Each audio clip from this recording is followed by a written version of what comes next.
Hello, in this video I want to show you how to install and join Google Classroom on your Google Pixel 5a. To do this, you'll need to open a Google Play Store. Inside, find Google Classroom.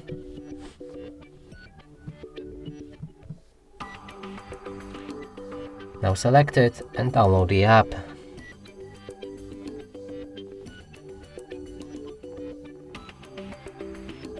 After installation process is complete, you can launch the Google Classroom, allow all of the permissions and click on Get Started.